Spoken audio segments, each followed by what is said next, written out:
এবং মূলত সমাজে মানে ডান্ডার শাসন আছে, ক্ষমতাটার প্রদর্শনী আছে, ভয় দেখানোর চেষ্টা আছে। এটাই হচ্ছে মূলত এই সমস্ত আইনগুলোর মূল প্রেরণা। রাষ্ট্র যদি মব আক্রমণ বন্ধ করতে না পারে তাহলে রাষ্ট্রেরই তো অস্তিত্ব থাকে না। সাংবাদিকতাও একটা ক্ষমতা, ফলে সেই ক্ষমতার যদি কোনো জবাবদিহি না থাকে তাহলে সেইখানেও বড় জায়গা, এখন এথিক্যাল জার্নালিজমের জায়গা থেকে সেই নীতিমালা নিশ্চয়ই আছে। আজকের বিশ্ব মুক্ত গণমাধ্যম দিবস এবং আজকের এই আলোচনার উদ্দেশ্য বাংলাদেশের ঐতিহাসিক পর্বে আছে, যেখানে বাংলাদেশ রাষ্ট্রের একটা নতুন পুনর্গঠন চলছে।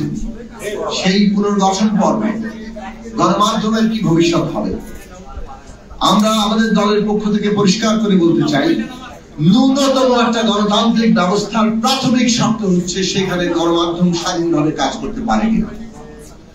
গণমাধ্যমের স্বাধীনতা ছাড়া কোন দেশে কোন গণতান্ত্রিক ব্যবস্থা কার্যকর থাকতে পারে না।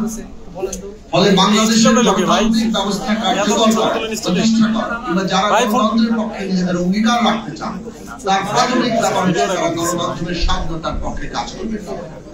আমরা আমাদের দলের পক্ষ থেকে আমাদের সংগ্রাম আছে, আমাদের অঙ্গীকার আছে যে গণমাধ্যমের স্বাধীনতা নিশ্চিত করার জন্য আমরা আমাদের সর্বোচ্চ লড়াইটা করব। গণমাধ্যমের স্বাধীনতা, মুক্ত হওয়া, এটা স্বাধীনতা কিংবা মুক্তি কি মানে কোন রকম শর্ত নিরপেক্ষ? এই প্রশ্নটি আমাদের বারবার করা দরকার এবং উত্তরটাও নিশ্চিত হওয়া। আমাদের বিবেচনায় একজন ব্যক্তির স্বাধীনতা কিংবা যে কোনো বিষয়ের স্বাধীনতা মানে হচ্ছে সে অন্যের কিংবা অপরের স্বাধীনতাকে ক্ষুণ্ণ করতে পারে না। ফলে শর্ত কিন্তু আছে, আমার স্বাধীনতা অন্যের স্বাধীনতার সাপেক্ষে, অন্যের স্বাধীনতাকে ক্ষুণ্ণ না করেই আমার স্বাধীনতার চর্চা। ফলে এর যে সীমা, সেই সীমাকে আমাদের প্রত্যেকের জন্য ঠিক করা দরকার। গণমাধ্যম উপরে সরকার যখন কাজ করে, যেহেতু এখানে রাষ্ট্রীয় সরকার আছে, সুতরাং গণমাধ্যমের সাথে সরকারের কোনো না কোনো সম্পর্ক আছে, আইনগত কিংবা একটা গণমাধ্যমের মালিকানা আছে, গণমাধ্যম যারা পরিচালনা করেন সেই সাংবাদিকরা আছে। প্রত্যেকেরই জবাবদিহিতা দরকার। জবাবদিহিতা ছাড়া কোনো পক্ষ যদি তৈরি হয়, একচ্ছত্র কর্তৃত্ব যদি তৈরি হয়, তাহলে সেখানে নিশ্চিতভাবে স্বেচ্ছাচারিতা হবে এবং অন্যের অধিকার লঙ্ঘন করবে। আজকে আমাদের সাম্প্রতিক যে ঘটনা ঘটছে সেগুলো থেকেও যে প্রশ্নগুলো উত্থাপিত হচ্ছে, আমরা বাংলাদেশের গণমাধ্যমের ক্ষেত্রে দেখেছি যে গণমাধ্যম কতিপয় গোষ্ঠীর মালিকানার মধ্য দিয়ে তাদের নিজেদের গোষ্ঠী স্বার্থের একটা সেবা করার প্রতিষ্ঠানে পরিণত হচ্ছে। সেইটা বন্ধ হওয়া দরকার। ফলে সংস্কারের ক্ষেত্রে একটা গুরুত্বপূর্ণ দাবি উঠেছে যে গণমাধ্যমের মালিকানা কিভাবে নির্ধারিত হয়, গণমাধ্যম যারা করবেন তারা কিভাবে সেই মালিকানাটাকে নিশ্চিত করবেন। ব্যক্তি চাইলেন অনেকগুলো গণমাধ্যম খুলে ফেললেন, এই জায়গাটা বন্ধ হওয়া দরকার। গণমাধ্যমের মালিকানার ক্ষেত্রে সুস্পষ্ট নীতিমালা থাকা দরকার, যাতে ওইখানে কোনো একচেটিয়া কায়েম না হয় এবং একচেটিয়া স্বার্থের সেবক হিসেবে ওই গণমাধ্যম না দাঁড়ায়।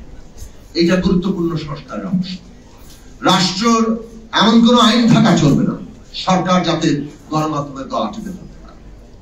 সে আইন যা যা করা হয়েছে সবগুলো বাতিল করতে হবে। এবং আমি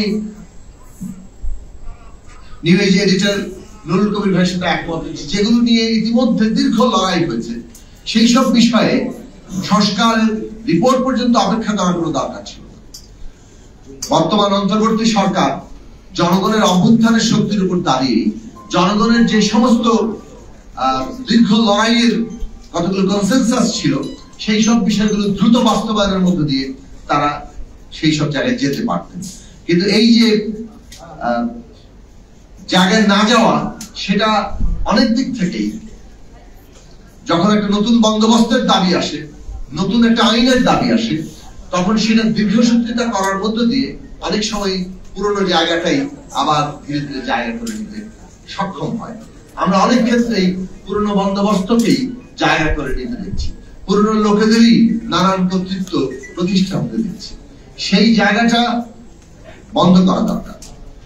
তো সেটা একটা আশু করণীয়, কিন্তু দীর্ঘমেয়াদী করণীয় জায়গায় রাষ্ট্র এমন কোন আইন করার কথা না যেখানে সংবিধানের মৌলিক যে অবস্থান, যে গণমাধ্যম স্বাধীন থাকবে, সেখানে তার কোন রকম পথ রোধ করতে পারে।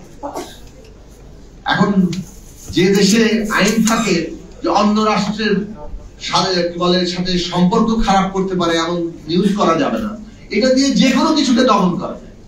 এইটাকে আসলে প্রয়োগ হয়। আমরা কি অন্য রাষ্ট্রের সমালোচনা করি না? করি, কিন্তু এটার প্রয়োগ কিন্তু সব ক্ষেত্রে হয় না। এটা এই ধরনের আইনই করা হয় যাতে সিলেক্টিভ প্রয়োগ করা যায়। এই সিলেক্টিভ প্রয়োগগুলো আমরা কিভাবে হয়েছে গত 15 বছরে দেখেছি। অনেক আইন হয়েছে, এমনকি ডিজিটাল সিকিউরিটি অ্যাক্টেও আমরা দেখেছি এর কতটুকু সিলেক্টিভ প্রয়োগ আছে। এবং মূলত সমাজে মানে টান্ডার শাসন আছে, ক্ষমতাটার প্রদর্শনী আছে, ভয় দেখানোর চেষ্টা আছে। এটাই হচ্ছে মূলত এই সমস্ত আইনগুলোর মূল প্রেরণা। সমাজে ভয় তৈরি করা এবং সেই ভয়ের বিরুদ্ধে আমাদের লড়াই করা, কারণ আমরা একটা ভয়হীন সমাজ তৈরি করতে চাই। এবং গণতান্ত্রিক সমাজের এটাই মূল বৈশিষ্ট্য যে সে সমাজ থেকে ভয়কে দূর করতে পারে। ফলে আমাদের প্রধান বিবেচনার জায়গায় রাষ্ট্র এমন কোন আইনই করতে পারবে না যে আইনের জায়গাতে আসলে কোনো না কোনো ভাবে সেই গণমাধ্যমের স্বাধীনতাকে খর্ব করে। ফলে সেইটার জন্য সামাজিক রাজনৈতিক শক্তির, যাকে বলে শক্তিশালী হওয়া, ঐক্যবদ্ধ থাকা, সচেতন থাকা, সক্রিয় থাকা, সরব থাকা, সেইটা খুব জরুরি প্রশ্ন। ফলে গণতান্ত্রিক ব্যবস্থা কেবল আইন নয়। গণতান্ত্রিক ব্যবস্থা একদিকে যেমন আইন, অন্যদিকে তার সক্রিয় জনগোষ্ঠী যারা তার সেই আইনি অধিকারগুলো নিয়ে সরব থাকে। এবং শেষ পর্যন্ত যেটা জরুরি জায়গা, খোদ সাংবাদিকদের নীতিমালা কি হবে, তাদের জবাবদিহি কি হবে। সাংবাদিকতাও একটা ক্ষমতা। ফলে সেই ক্ষমতার যদি কোনো জবাবদিহি না থাকে তাহলে সেইখানেও বড় জায়গা। এখন এথিক্যাল জার্নালিজমের জায়গা থেকে সেই নীতিমালা নিশ্চয়ই আছে, এই বিষয়ে সাংবাদিকরা আমার চাইতে ভালো বলতে পারবেন। কিন্তু সেই এথিক্যাল জার্নালিজমের জায়গাটি আরো জনগণের কাছে সর্বমানুষের অধিকার নিশ্চিত করার নীতিমালার জায়গাতে আসা দরকার। সেখানে যদি নীতিমালা থাকে তাহলে সাংবাদিকদেরও জবাবদিহি করার জায়গা থাকে। ফলে কারোরই একচ্ছত্র ক্ষমতা যাতে সমাজে তৈরি না হয়, সেটাই গণতান্ত্রিক ব্যবস্থা। এবং সেই গণতান্ত্রিক ব্যবস্থা নির্মাণের জন্য আমরা লড়ছি। এই অভ্যুত্থান, এত আত্মত্যাগ, এত রক্ত, তার মূল প্রেরণার জায়গা যাতে কেউ ছড়ি ঘোরাতে না পারে। কিন্তু দুর্ভাগ্যবশত আমরা দীর্ঘদিন ফ্যাসিবাদের বিরুদ্ধে লড়াই করেছি, এবং যে কোনো ফ্যাসিবাদী ব্যবস্থা, কর্তৃত্ববাদী ব্যবস্থা, তার মতাদর্শের বিরুদ্ধে যখন লড়াই হয়, এর মধ্যে একটা সমস্যা তৈরি হয়। সচেতন না থাকলে ওই যার বিরুদ্ধে লড়ছি তার অনেক কিছু নিজেদের আত্মীকরণ করতে থাকে, ইন্টারনালাইজ করা হয়, যার ফলে আমরা একটা ফ্যাসিবাদী ব্যবস্থার বিরুদ্ধে লড়াইয়ের মধ্যে থেকে পাল্টা ফ্যাসিবাদী নানান তৎপরতার জন্ম হতে দেখি, উন্মেষ করতে দেখি। এবং এইটা বাংলাদেশের একটা বড় প্রবণতা। এই দেশে অভ্যুত্থানের উপর দাঁড়ানো সরকার তৈরি হয়েছে, কিন্তু মব আক্রমণ চলছে। এখন কোন জায়গায় মব আক্রমণের হুমকি দিলে তো সেই জায়গায় কার্যকর হয়ে যাচ্ছে, ভয়ের চোটে চাকরিতে খেয়ে দেওয়া হচ্ছে। তো সুতরাং এই মব আক্রমণ বন্ধ করতে হবে। রাষ্ট্র যদি মব আক্রমণ বন্ধ করতে না পারে, তো রাষ্ট্রেরই তো অস্তিত্ব থাকে না। রাষ্ট্র তো এখানেই তৈরি হয়েছে যে নানান পক্ষের যে নানা ধরনের দ্বন্দ্ব, সংঘাত, মারামারি, এমনকি খুনোখুনি, সেইখানে সে একটা মীমাংসার জায়গা আনবে।